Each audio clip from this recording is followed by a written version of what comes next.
Fala pessoal, vou mostrar aqui para vocês uma simulação de uma pessoa caso ela tivesse investido durante 10 anos no MXRF11. Vamos ver quanto é que ela teria hoje em cotas e em dividendos. Bom, a primeira condição da nossa simulação é que eu vou fixar os aportes mensais em 20% do salário mínimo.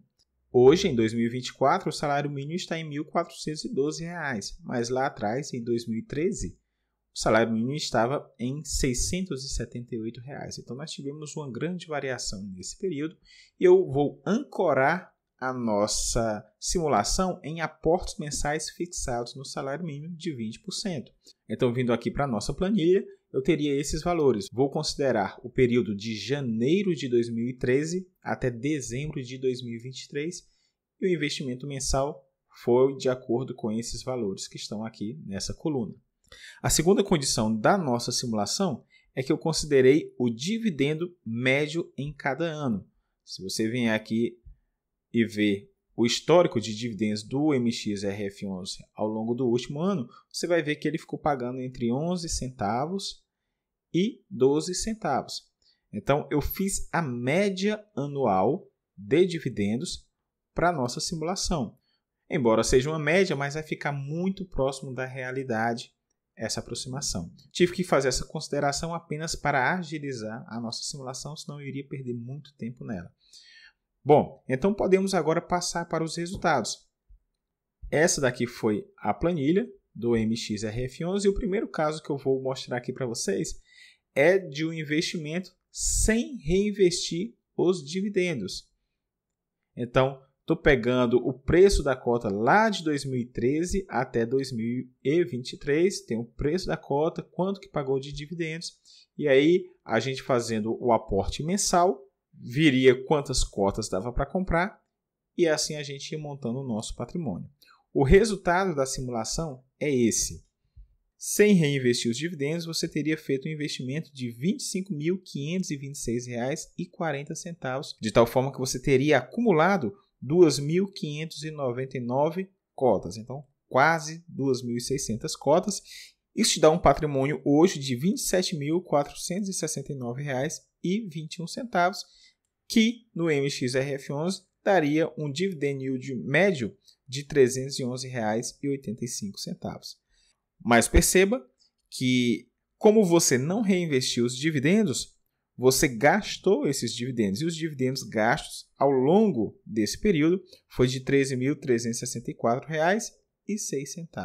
Note, portanto, que se eu pegar esse valor que foi investido de R$ 25.526,40 e somar com os dividendos que eu gastei ao longo do período, que foi de R$ 13.364,06, eu teria, então, um total de R$ 38.890,46. Isso é o que eu teria conseguido com o MXRF11 investindo 20% de um salário mínimo nos últimos 10 anos. Mas por que eu estou fazendo essa consideração? Porque eu quero que você perceba o poder de reinvestir os dividendos. Nesse caso, você já gastou esse dinheiro, você só teria o patrimônio de R$ 27.469,21. Mas vamos ver agora como é que fica a situação quando você reinveste os dividendos. A simulação agora é essa. Todos esses dividendos que você está recebendo dessas cotas acumuladas, eu estou somando ao percentual do salário mínimo para poder reinvestir na compra de novas cotas.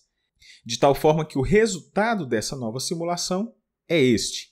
Reinvestindo os dividendos, você teria feito um investimento de R$ 44.499,36. Perceba, portanto, que é um investimento muito maior do que o anterior, exatamente por conta da entrada dos dividendos. E você teria acumulado 4.440 cotas, totalizando um patrimônio de R$ 46.928,22, o que te daria um dividend yield médio ali de cerca de R$ 530. Nesse caso, você não gastou nenhum dos dividendos recebidos, porque você reinvestiu todos eles nos aportes mensais. E agora eu quero chamar a atenção para dois pontos. Primeiro, nesse caso, sem o reinvestimento dos dividendos, perceba que você investiu cerca de 20.500 e teria um patrimônio de aproximadamente 27.500. O que justifica essa diferença? é porque a cota ela teve uma valorização ao longo desses 10 anos. Segundo ponto é a quantidade de cotas. Perceba que aqui você teria cerca de 2.600 cotas, enquanto reinvestir nos dividendos, você teria 4.440 cotas. Então, um valor bem considerável. Mas esses números, eles são bons ou são ruins? A gente tem que ter um parâmetro de referência. E eu vou considerar agora o Tesouro Selic. Vamos imaginar uma pessoa que, ao invés de investir na renda variável em fundos imobiliários, ela foi conservadora e fez a mesma quantidade de aportes de 20% do salário mínimo no Tesouro Selic ao longo dos últimos 10 anos, que vai render ali praticamente 100% da taxa Selic. Perceba que a taxa Selic ela teve uma grande variação ao longo dos últimos 10 anos. Lá em 2014, por exemplo, ela rendia ali 10,5%, mas eu vou pegar até o período ali de 2023.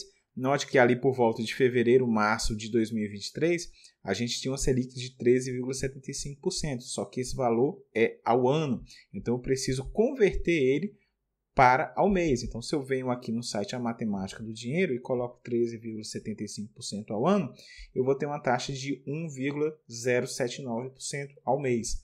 Dessa forma, eu fiz isso para todas essas variações da taxa Selic e o resultado que nós temos para o investimento no Tesouro Selic é esse.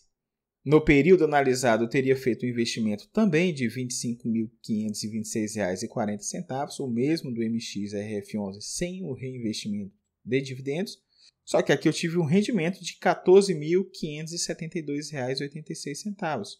O patrimônio acumulado, na hora que você soma esses dois valores, é de cerca de R$ 40 mil. Só que aqui tem que tirar o imposto de renda. Se eu fizesse o saque desse valor, teria esse desconto de R$ 2.255 e cairia na minha conta R$ 37.800. O resumo da nossa simulação é esse. Note a diferença no patrimônio reinvestindo os dividendos e sem reinvestir os dividendos. E perceba também que o Tesouro Selic ele fica muito próximo do que você ganharia investindo no MXRF11, só que sem reinvestir os dividendos. Caso você tivesse condição de fazer um aporte maior, ao invés de 20%, vou colocar aqui 40%, os valores seriam esses. E se por acaso você consegue investir mais ainda, vou colocar 100%, ou seja, um salário mínimo por mês. Os valores seriam exatamente esses. Agora, se vale a pena ou não, fica aí a provocação para vocês. O dado concreto é esse. Agora, se você quer que eu faça essa mesma simulação para outro ativo, seja fundo imobiliário ou ação, é só você colocar aqui nos comentários. O mais escolhido eu vou utilizar para o próximo vídeo. Vou ficando por aqui. Aguardo você na próxima oportunidade.